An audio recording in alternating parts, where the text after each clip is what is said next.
No fears, no chains. Invites you to live a life of emotional abundance. Written by Vanessa Pisuto. Narrated by Belinda Sainsbury. Good morning, dear friends. Today, August the 1st, our devotion is entitled The Detour. Our scripture reading is taken from Exodus chapter 13, verses 17 and 18. Then it came to pass, when Pharaoh had let the people go, that God did not lead them by the way of the land of the Philistines, although that was near. For God said, lest perhaps the people change their minds when they see war and return to Egypt. So God led the people around by the way of the wilderness of the Red Sea, and the children of Israel went up in orderly ranks out of the land of Egypt. The most common route from Egypt to Canaan at the time of the Exodus was the Via Maris, the sea route. This route, which bordered the Mediterranean coast, was the shortest and most preferred by merchant caravans.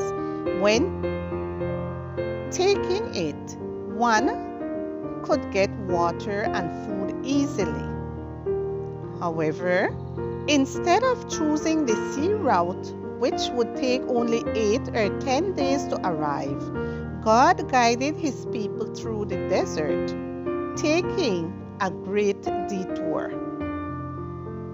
This apparent inefficiency had a reason. God was protecting his people. The detour avoided a confrontation with the garrisons of the Egyptian soldiers stationed along the way and with the Philistines, since the route crossed through their country. God knew the Israelites weren't ready for war. Sometimes God leads us on a zigzag deliberately and out of love. He knows that there are obstacles in the most direct path that we still cannot understand or face. In The Desire of Ages, Ellen G. White described this principle in the following words: God never leads his children otherwise than they would choose to be led. If they could see the end from the beginning and discern the purpose they were fulfilling as co-workers with him. Of course, understanding the glory of God's plan takes time. We need the dust to settle in order to see clearly. This could take years. There are plans and purposes that we will only understand in heaven. In the meantime, it's up to us to trust the guide. Your desert may have disappointments and loneliness, but even there, God comforts you with his presence, with the column of cloud by day and the column of fire by night. He is a refreshing shade when the sun beats down, and heat on cold nights. Although we will not always understand the reason for the detour, God promises that we will never be alone.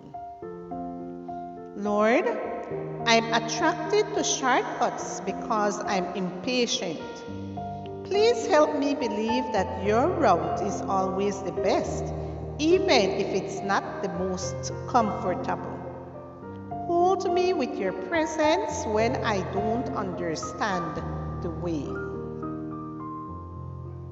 Then it came to pass, when Pharaoh had let the people go, that God did not lead them by the way of the land of the Philistines, although that was near. For God said, lest perhaps the people changed their minds when they see war and returned to Egypt. So God led the people around by the way of the wilderness of the Red Sea. And the children of Israel went up in orderly ranks out of the land of Egypt. Exodus 13 verses 17 and 18.